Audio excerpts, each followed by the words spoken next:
juntos. Y de repente vino del cielo un estruendo como de un viento recio que soplaba.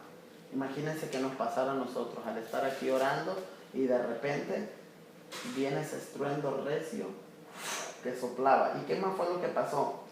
Al cual llenó toda la casa donde estaban sentados. Estaban sentados, fíjense, así como usted está ahorita, sentaditos ahí. Y se les aparecieron lenguas repartidas como de fuego y asentándose aquí sobre cada uno de ellos, y fueron todos llenos del Espíritu Santo y comenzaron a hablar en otras lenguas según el Espíritu hablase. Pero fíjense más adelantito, dice el 5, moraban entonces en Jerusalén judíos, varones piadosos, o sea, piadosos, que hacían la voluntad de Dios, de todas las naciones bajo el cielo. Y hecho este estruendo, se juntó la multitud y estaban confusos porque cada uno les oía hablar en sus propias lenguas. Y estaban atónitos o asombrados y maravillados, diciendo, mirad, ¿no son galileos todos estos que hablan? ¿Cómo pues les oímos nosotros hablar cada uno en nuestra lengua en la que hemos nacido? Partos, medas, elamitas y los que habitamos en Mesopotamia, en Judea, en Capadocia. Fíjese todos los lenguajes que está mencionando, los que habitaban en Capadocia, en el Ponto y en Asia, en Frigia, wow, y en Panfilia, en Egipto y en las regiones de África más allá de Cirene, y romanos, aquí residentes tanto judíos como prosélitos, cretenses, árabes. Fíjense, les oímos hablar en nuestras lenguas las maravillas de Dios, y estaban todos atónitos y perplejos, diciendo unos a otros, ¿qué quiere decir esto? Mas otros burlándose decían, están llenos de mosto. Una señal que dio a conocer que el Espíritu Santo en ese momento se derramó. Pero, ¿por qué la gente pensaba que ellos estaban locos? Porque ese fue el primer momento. Recuerden, Cristo murió. Pasaron sus 40, 50 días y Cristo ya se eleva al cielo y les dice, váyanse al aposento alto, ahí recibirán el poder de lo alto. Entonces, ¿por qué para todas estas lenguas que acabo de mencionar, o a todos estos lenguajes, tribus, naciones, se les hizo algo raro que ellos hablaran también en otros idiomas, ¿por qué? Porque era la primera vez que estaba pasando eso, el derramamiento del Espíritu Santo.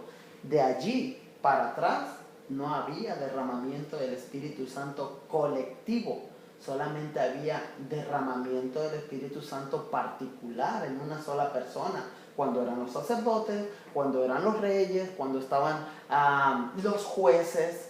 Entonces ahora vienen y el Espíritu Santo viene y imparte el poder del Espíritu Santo en cada vida. De ahí en lo adelante ellos empiezan a testificar, y esas son señales, y estas señales seguirán a los que siguen. ¿Qué señales hay? Orarán por los muertos y se levantarán, orarán por los enfermos y sanarán, etcétera, etcétera. Ahora, nosotros en nuestra vida como cristianos, ¿usted está viendo el poder de Dios en su vida manifestado? Nosotros tenemos un reto para ver, no para nosotros quedarnos ahí sentados y conformarnos, porque le hablé a la hermana y se convirtió. Ok, es poder de Dios, es la palabra del Señor, pero no nos limitemos, sigamos orando, sigamos doblando rodillas. Miren, el Señor Jesucristo dice en la Escritura que Él vino a rescatar, a salvar todo lo que se había perdido. ¿Qué se perdió? Se perdió los valores de la raza humana, que era la salvación, que era la relación, que era todo lo que tenían en el Señor. Eso fue lo que se perdió y Cristo lo rescató. Ahora, yo la pregunta se la hago a usted. ¿Usted qué ha perdido? ¿Usted qué ha perdido en su vida cristiana? Usted se convirtió, tiene un par de años. ¿Qué perdió usted? Oiga, con todo y que seamos cristianos y usted tenga el Espíritu Santo, ¿sabe que usted puede perder la relación con el Señor? Puede perder la oración, el ayuno, la palabra del Señor, el gozo. Puede perder el fruto del Espíritu, que hablando de eso ya es algo grave, porque una vida sin fruto es una vida seca. Una vida sin fruto, usted ponga un árbol, ¿qué espera de ese árbol, de ese mango, de ese coco, de ese ciruelo? Espera fruto. Y ya si no da fruto, ¿qué es lo que pasa? Pues solamente echa basura, da sombra por un rato, una temporada y ya.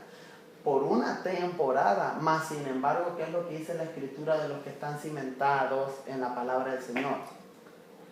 ¿Cómo los comparará? ¿Qué dice el Salmo 1? Bienaventurado es el varón que no anduvo en consejo de malos, ni en silla de pecadores, ni escarnecedores se ha sentado, sino que en la ley de Jehová está su delicia. En la ley de Jehová está su delicia. Usted ya perdió el apetito hacia la palabra del Señor. Rescátelo. Cristo rescató lo que tenía que rescatar. Ahora nosotros, para eso son los cultos de hogares. Los cultos de hogares son círculos más pequeños para decir, rescata tu apetito. Pero es que no me da hambre. Ajá. Cuando no le da hambre a una persona es porque algo tiene por dentro en el estómago. Infecciones, parásitos, úlceras, etcétera, etcétera. ¿Cuál es el parásito que te ha quitado el hambre de orar y de estudiar la palabra? ¿Cómo se llama ese parásito? Una enfermedad espiritual donde vas muriendo poco a poco. Y yo decía en una ocasión, nosotros como cristianos, muchos de nosotros somos suicidas, porque nosotros mismos permitimos o nos asesinamos en nuestra vida espiritual. Un día comprendimos cuando estábamos en el primer amor, comprendimos que pues uno tiene que estar viviendo para Cristo, orando, velando, íbamos a las vigilias, cantábamos, al esposo le predicábamos, a la esposa, a los hijos, queríamos estar ahí, o sea, queríamos estar vivos. Pero aún con todo y eso, fíjense cómo es Satanás y cómo es la carne. Yo sé que al no ir a la iglesia, o al no orar, o al no estudiar la palabra, o al no hablar del Señor, yo sé que tarde que temprano voy a morir. Y con todo y eso, fíjense, el engaño de Satanás y la misma carne que no le importa, decidimos morir.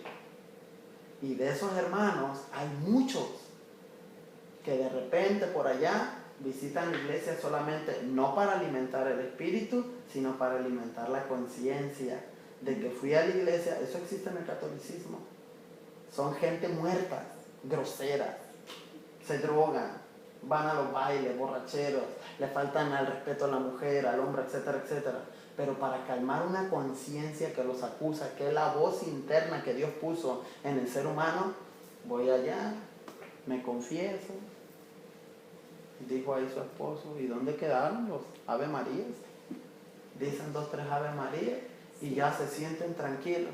¿Pero qué? ¿Hubo un cambio? Vuelven a lo mismo.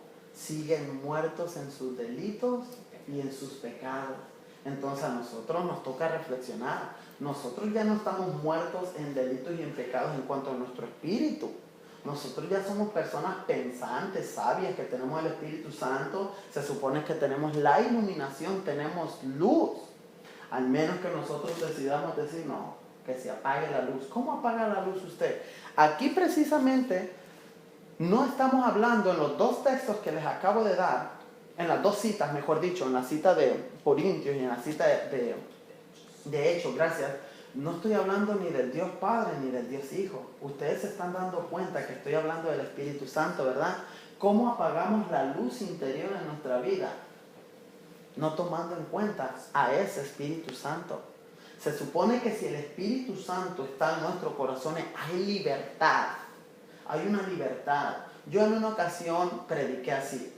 Llegaron unas personas con sus hijos. Y yo prediqué y yo sentí una voz del Señor que me decía, dilo. Hay madres que dicen que aman tanto a sus hijos. Y esas madres conocen de Dios. Pero es un amor solamente filial. Un amor que va por los sentimientos. Dios quiere que vayamos por el amor ágape, por un amor incondicional y por un amor que esté dispuesto a darlo todo. Hay madres que dicen de palabras, yo amo a mi hijo, y con todo y eso no le hablan de Cristo. Y van pasando los años, sus hijos van creciendo, se van perdiendo, se van enfriando. Entonces, ¿dónde está ese amor? Es algo tan contraproducente que no hace sentido. ¿Cómo dices amar si tú tienes en claro a dónde va el destino de tu hijo? Y como no tenemos comprada la vida y el tiempo de nuestra partida no lo sabemos, Entonces, ¿dónde está tu amor? Preocúpate, y más en este tiempo. Usted ha oído el mes pasado, el mes que pasó, ¿cuántos atentados hubo? ¿Cuántos atentados hubo? Y no le voy a asustar, pero ustedes los de acá de la Gran Comisión me han escuchado más hablar de esto. Hay conspiraciones satánicas en el mundo, hay ritos satánicos, hay casos que pasan que no son accidentes, sino son casos programados. ¿Qué le quiero decir con esto? Nosotros como cristianos no debemos de estar dormidos, no debemos de estar viendo televisión y perdiendo el tiempo. ¿Cómo nosotros apagamos la voz del Espíritu Santo? Lo cambiamos, mire. Le decimos, Espíritu Santo, este aparato está más lindo y atractivo que tú. Me llena más. Pero ¿sabe por qué le llena más? Porque este aparato va a la sensualidad de su carne, satisface su vista. ¿Y sabe por qué usted no se cansa de ver esto? Porque la Biblia dice que los ojos jamás se cansarán de mirar. Por eso el que empieza con la pornografía empezó deseando una mujer en paños menores, en chores cortos, faldas cortas. Después esos ojos no se cansan y van de un paso a otro. Ya no es la vista, ya me voy a una revista. Ya de la revista me voy ¿a dónde? Al video. Ya del video no me sacia, ya me voy al acto. Y del acto, miren, se ha sabido de casos, hablando de ese tema, que uno empezó en lo que es la pornografía, se fue al adulterio y terminó en el homosexualismo. Porque es algo que no satisface tu alma. Un abismo te lleva a otro abismo, un abismo te lleva a otro abismo. Así es el alma. ¿Por qué tenemos al Espíritu Santo apagado en nuestra vida? Muchas de las veces es por este aparato. Quizás no lo supo explicar, pero hubo una verdad. No debió legalizarlo de esta manera. Pero el gran evangelista G.G. Ávila, que ya partió con el Señor, él dijo, y él lo legalizó y lo hizo mal en esta manera. Dijo, este es el cajón del diablo, quémenlo, tírenlo. Mucha gente lo quemó, mucha gente lo tiró. Y si hubiera sido de dejarlo, si acabó, ok, perfecto. Pero lo que pasó y donde le falló esta teoría fue de que después de que él dijo que este cajón era del diablo, él después puso una cadena televisiva. Entonces fue algo contraproducente. Lo que a él le falló en el entendimiento de Dios, le falló decir que la televisión no te vence a ti, sino que tú vences todo lo que está alrededor tuyo, ¿me entiendes? O sea, tú tienes la capacidad para decidir lo que miras y no miras en ese televisor. Por eso es de que mucha gente lo criticó, pero pues ya partió con el Señor. Con todo y esa falla, no deja de ser un hombre de Dios. Con toda esa falla, porque ha sido uno de los hombres más reconocidos. A mí me tocó estar en 2 campañas multitudinarias en México y una aquí cuando existía el Orange Bowl, ahí en Miami. Me tocó ver sanidades y el Señor lo usaba. Pero entonces quiero decir, ¿por qué? Retomo nuevamente el pensamiento. ¿Por qué tenemos apagado el Espíritu Santo y no tenemos la libertad que dice la Escritura que debemos de tener? Por eso mismo, usted analice su vida. ¿A quién tiene en primer lugar? ¿Su esposo? ¿Sus hijos? ¿Su carro? ¿Su casa? ¿El televisor? ¿Quién tiene el primer lugar en su vida? El trabajo, gracias. Hay mucha gente que le dice, Señor, gracias por esta bendición. El domingo me diste trabajo, gloria a Dios. Y el domingo es el día del Señor. Gente que malentiende las bendiciones del Señor y entiende de otra manera los ofrecimientos sutiles que Satanás hace. Entonces, es necesario reflexionar, hermanos. Aparentemente es como un tema que aquí lo traemos y podrá pensar, wow, ese tema como que era para la iglesia. ¿Quién es la iglesia? Nosotros somos la iglesia. Y en este caso estamos puras cabezas de hogar, padres, dueños de casa, dueños de un hogar, representantes en el reino del Señor, que nosotros somos los que debemos de reflexionar. Y si a mí me llegara un hermano, una hermana y me hablara de estas cosas así, principios fundamentales para vivir una vida espiritual plena en el Señor, yo le agradecería. ¿Por qué? Porque esto es lo que nos está pasando. A veces nos vence con el tiempo un aparato de estos o un aparato de estos. Y ahí